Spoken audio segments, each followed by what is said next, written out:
Hey, what's going on, Trojan family? Welcome to the Salute to Troy podcast here with my man, the Madman, talking all things USC Trojans here on the LAFB network. We are Los Angeles Sports. Madman, good to see you as always. Loving the cap, by the way. Nice little casual cap. How we doing? Thank you so much. It's the dad cap. I'm Yeah. starting to rock it a little bit. So just a little bit of a lounge cap there. And but great to see you as always, my friend. And so excited to be talking about the men of Troy. Yeah, absolutely. Speaking of like wardrobe, I've noticed, not on purpose, but I'm even saying when me and you record, whenever I just like am on camera, I realize I have like 3 shirts that I wear. It's always the same shirts in these videos. I'm like, I gotta do a better job of planning ahead so I don't just look like I'm recording 70 videos in one day because it's all the same wardrobe. Well, I must say, the shirt that you're wearing right now, very fun, very festive. So, I think it's going to be a festive conversation. Very summery. Yeah, exactly. Absolutely. So, today, last couple, we did talking offense. We did receivers, talking Jada Mayaba. Today, we're talking defense. And this is a USC team that saw a huge jump and growth last year in the first year of Dan Lin being the DC. However, I don't think we are the only ones that believe this, Madman. I think that the national consensus is this defense is going to make even another jump in year 2, primarily because of the additions and the depth they've been able to add. So let's just start the conversation there. Last year, I want to say they ended up finishing, if I'm not mistaken, around 78th. Mm-hmm. Now, part of that was a little bit of a drop at the end there at the Notre Dame game because they ended up getting quite a few yards in that Notre Dame game. But still almost double where they were, 116th the year prior, and definitely improvements in tackling and other efficient areas. So question for you, where do you think this defense can go this year? 78th last year. Are we talking top 50, top 20, top 15? Like, where do you see them really rising to?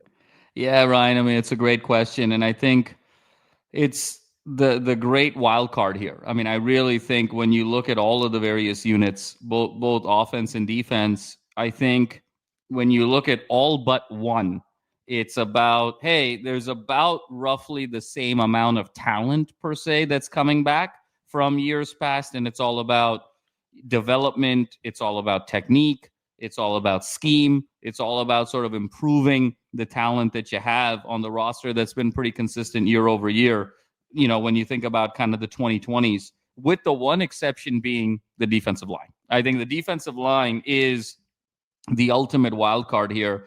And how far this defensive line goes, Ryan, is ultimately going to determine how far up the rankings this defense can be. And I think ultimately that group, that quartet or that quintet, putting Jakeem Stewart in there as well. But when I think of Anthony Lucas, when I think of Cam Fountain, when I think of Keyshawn Silver, when I think of Jamal Jarrett, I think that's going to be the core with Jakeem Stewart that's ultimately going to determine how far this defense goes. And if they're able to click and they're able to mesh together, and D'Anton Lynn is able to then be able to disguise pressure with, say, a Cam Fountain on one side and say an Anthony Lucas on the other side, and then be able to play his zone shell on the back end, you're talking about a defense here that potentially could be top 30, in terms of the ceiling and potentially even beyond. You saw what he did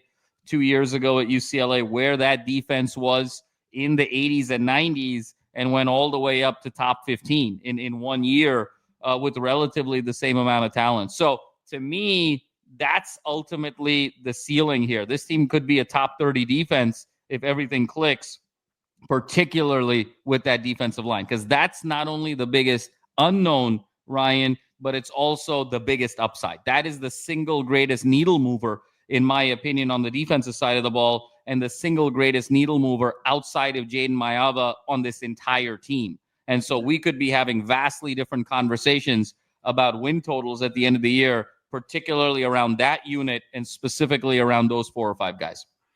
100%.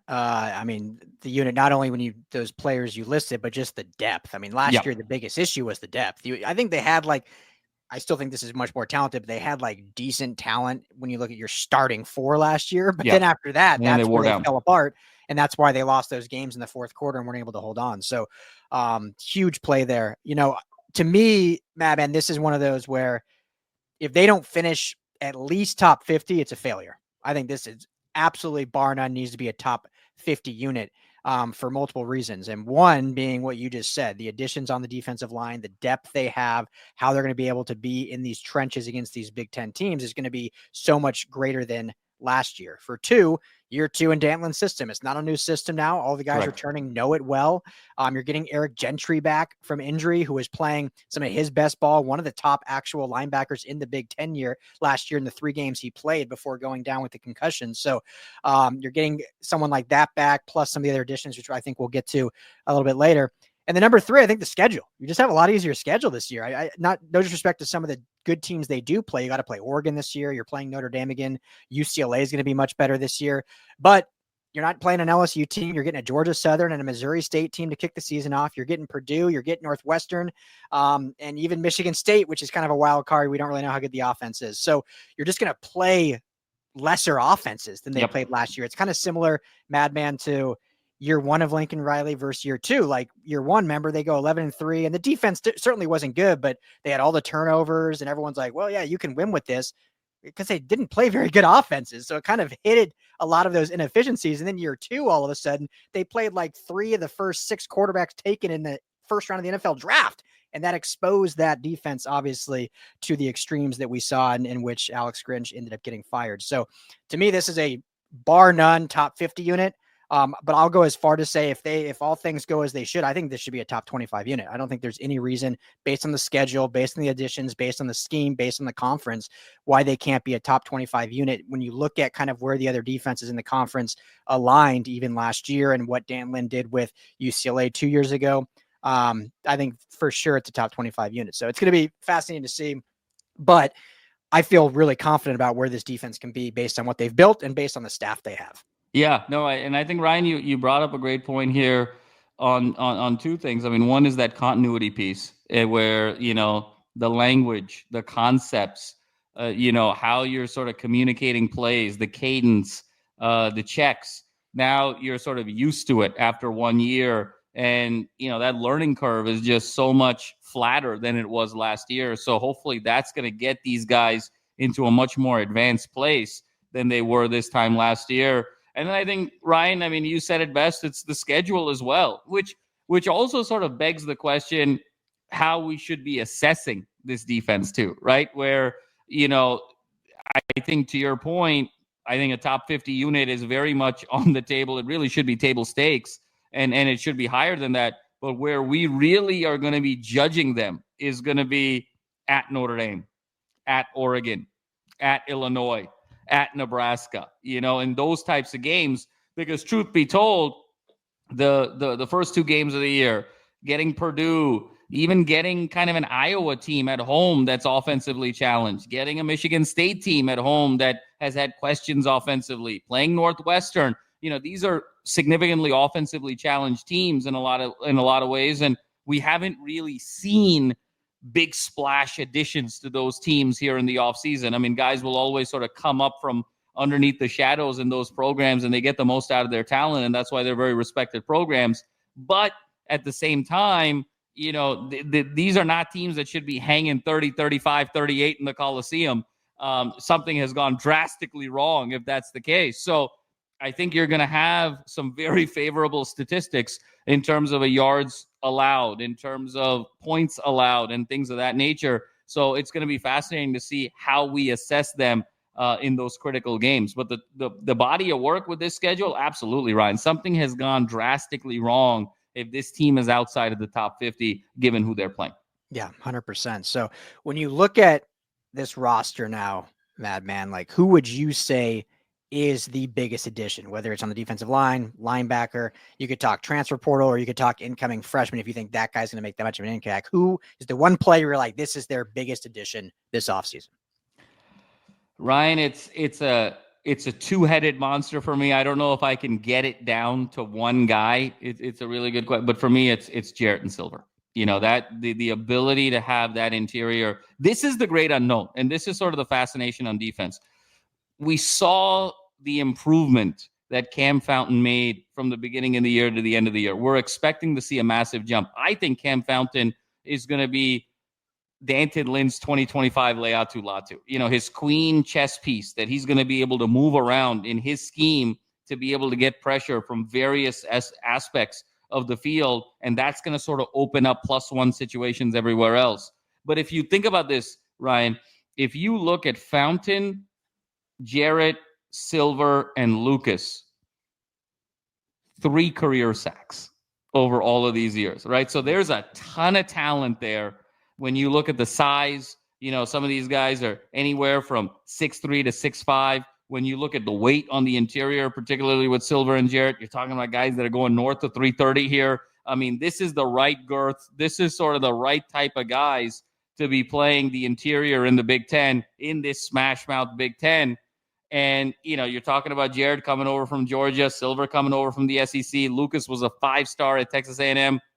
And so the question is, how many of these guys can truly put it all together on the field this particular year? Because if all 4 hit this year, Ryan, we're having a very different conversation about the trajectory of this team, and the absolute sky's the limit. But to me, ultimately, it's going to be Jarrett and Silver, because I think there were moments last year where this team had success on the edge. They were able to get edge pressure at times. It was inconsistent, but when it was rolling, it was really sort of looking good in terms of edge pressure. Where this team struggled mightily was on the interior defensive line, particularly in the second half of games. You mentioned it, the depth, but I also just don't know if that top-end talent was quite there to be able to sort of stuff the rush, to be able to get to the quarterback from the interior, and to really be able to shrink that field.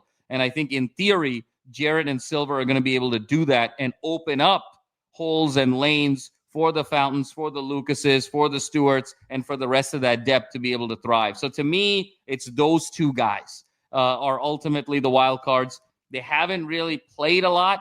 Jarrett hasn't played much at all, but we're sort of banking on his body. We're banking on the upside athleticism. We're banking on what we've seen in the offseason, in the videos and all the OTAs and everything that we like. Silver's played a little bit more at Kentucky last year to the tune of 14 tackles, played in some big games, had some big moments. Can he sort of build on that?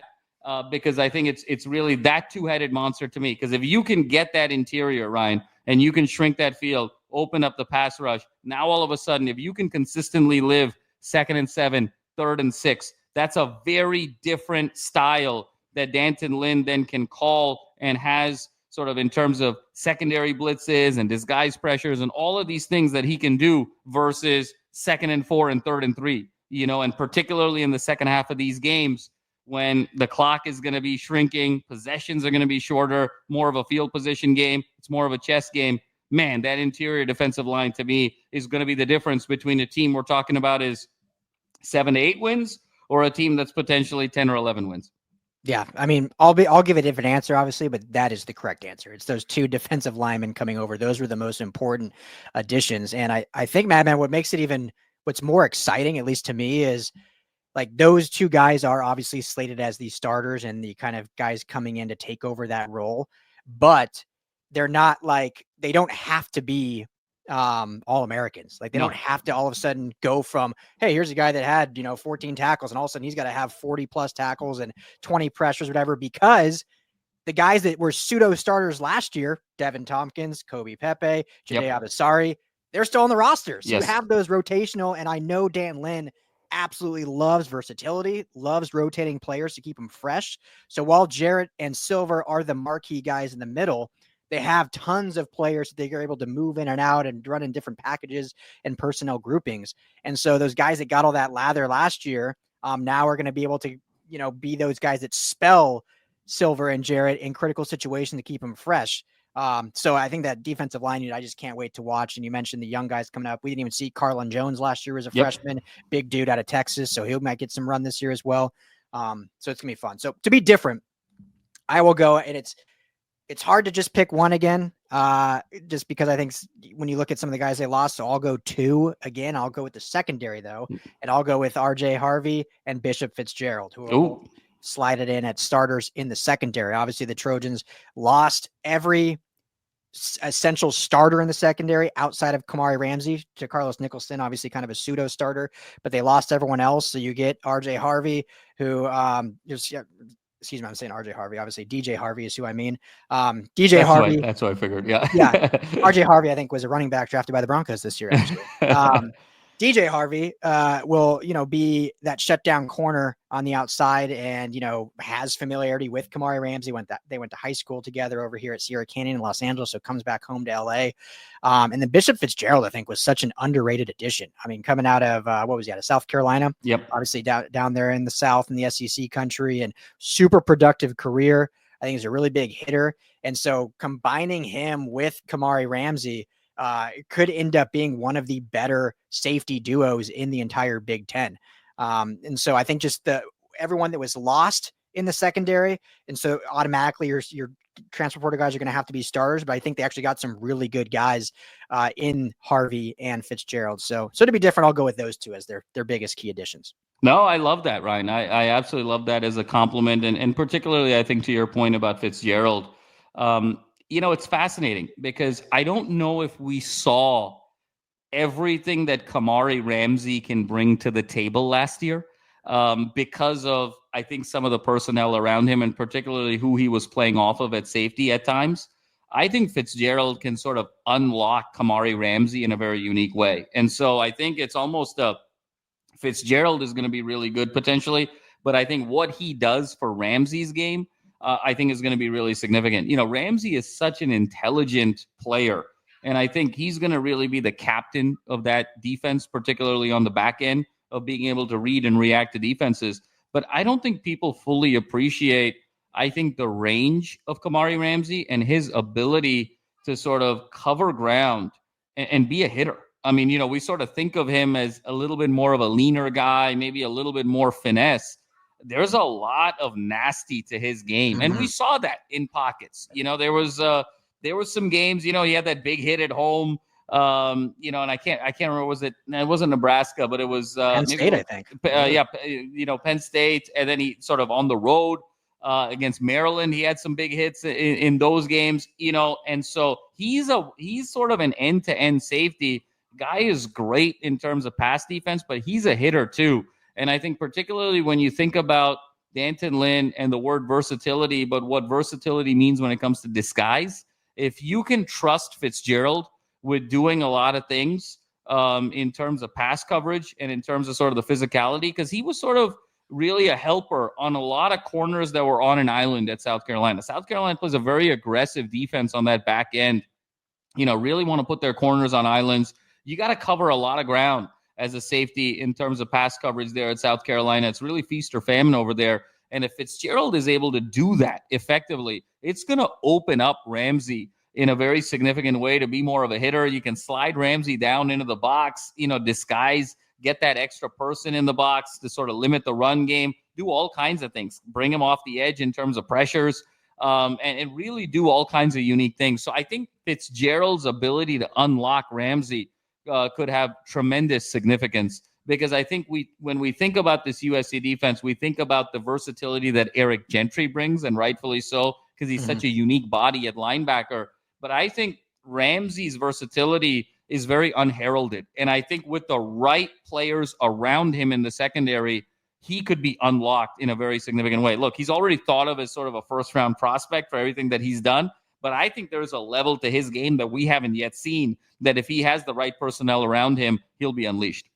Yeah, I mean, when you really look at Kamari Ramsey's game, I just immediately think of Derwin James with the Chargers. Yeah. I mean, a safety that can do everything. I mean, whether it's coverage, whether it's play center field, whether it's in the box, whether it's deliver the big hit, whatever you ask Kamari Ramsey to do, he can do, and he did that last year. But yeah, now having the addition of Fitzgerald, who can maybe be like the Justin Simmons of the back end, that can play more center field and can be more coverage specific, and bring some interceptions to the game as well, that will allow them move Ramsey around like a chess piece. So it's a fun proposition to see those two guys together. And obviously they got some good depth at safety as well with some young guys. So let me ask this, Jamal. Didn't preface this, so I'll put you on the spot. I'll give you a minute to think about. I'll give you a minute to think, but who's a player that's a little bit under the radar right now that you think is going to have a big impact this year? So not your Gentrys, not your Ramseys, whether it's an incoming freshman, whether it's a transfer, whether it's just a guy that's actually been on the roster for a year or two, maybe got some special teams, but hasn't really made an impact, but will maybe slide in that you think this year.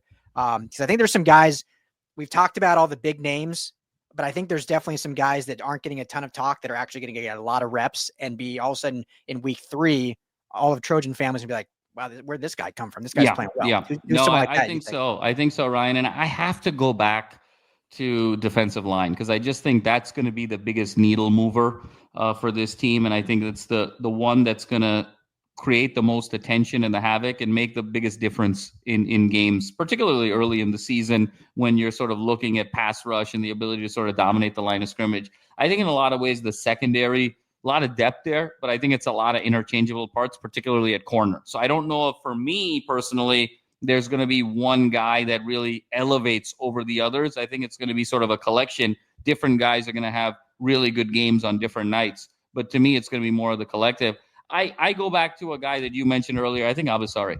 I mean, I think when I look at his frame, when I look at, his technique, when I look at some of just the rawness there, you're talking about a guy that I think is going to make a vast difference on this team. And, there's a world here where if one of those, first centerpiece guys doesn't hit for whatever reason, and it's just not jiving, Abasari coming in there as a starter and taking his game to a next level would not surprise me in any way, shape, or form. And I really love those guys that have sort of been in that Danton Lynn system from last year. So this is sort of year 2 where you can really kind of take that knowledge jump to the next level. I think there's a lot of guys that are super talented on that defensive front, but, a lot of new faces as well that are going to be learning this system for the first time. Abasari being in that system, understanding Danton Lynn, what he likes, what he doesn't like, what he prioritizes, plus his just kind of raw ability. I think Abasari could sneak up on a lot of people this year. Yeah, I love Jade Abasari. He's put on a bunch even more weight than he did last year. I mean, he's just a tank, and I think he's going to be a really high impact rotational piece that they need in that defensive line. For me, I always want to say, I'm going to go with someone else, but I always want to talk about Christian Pierce. I think he's going to be a guy that finally gets a good run, but you said it best, like the secondary is very deep. So I think he will be a very impactful player, but it's going to be kind of on a much more rotational basis, play here, play there, just because he's playing behind Bishop Fitzgerald and Kamari Ramsey. So kind of get in that field, but I think he'll be in some nickel packages, and I'm really excited to see Christian Pierce. Name I'll go with, though, that, he's only going to be a sophomore, redshirt freshman, I guess we could actually call him, and that's linebacker Jaden Walker. When you look at this linebacker room, I am excited about the future of this room. We obviously know some of these incoming freshmen coming in. We know about the 2026 class prospects. Obviously, that's a year away. There's excitement, obviously, with Gentry coming back and Desmond Stevens, who's showed great last year. They move Elijah Newby actually over to edge, so he's not really even in that center linebacker room. Right. So I'm excited about the future, but it's a very kind of thin and inexperienced room in reality. And so if Gentry and Stevens stay healthy, 2 very capable backs, but you got to have more than 2. And Jaden Walker is going to get reps. And Lincoln Riley spoke glowingly about Walker in spring camp, about how his progression has been. Rob Ryan, who obviously is his position coach, talked about how his progression has been, about his development. So one of the lower kind of, I think he was a 4-star, but one of the lower recruits back in the 2024 class. But I think he's definitely going to get some run this year, partly by necessity, just because they need more bodies, but partly because I think he's earned it and he's had a really good offseason. So I'm excited to see what Jaden Walker can do. Oh, I love that. I love Jaden Walker. And, knock on wood, Ryan, hopefully, it's one where Walker can kind of work himself into impact and be that third backer and be that sort of change of pace guy to keep Stevens and Gentry fresh in these critical moments. But if history is our guide, and we're hoping that the addition of Rob Ryan is going to kind of change some things up in that linebacker room to have them not just play harder, but also play smarter. But the reality of the situation is, Gentry in many ways is the Rafa Nadal of linebackers. Like it's the body doesn't quite fit the position, and that's what makes him so special. But that's also what makes you sort of constantly hold your breath about injuries. And so I hope Gentry balls out this year, one of the most unique, versatile players in all of college football. And if he can put a 13, 14, 15 game season together, watch out in terms of NFL draft prospects. But in, God forbid, the event that he gets hurt, and not seriously, but he gets nicked and bruised and, misses those 3, 4, 5 games that, history has suggested he will.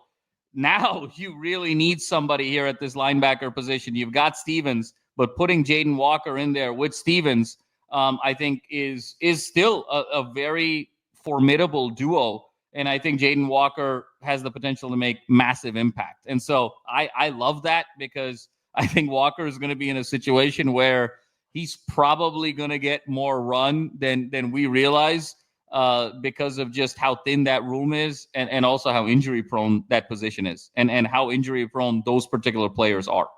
Yeah, exactly. So Anthony Beavers did move down to linebacker. I'm really interested to see, just because obviously, started as a safety. So how does the size translate? Is he able to really worried a little bit about that size? That size. They did get Tamir Robinson in the transfer portal from Penn State, who's still a young guy that's going to probably get some reps as well. So it's a really fun, interesting room. Obviously, great that they have Rob Ryan as the coach there, but just not a lot of experience.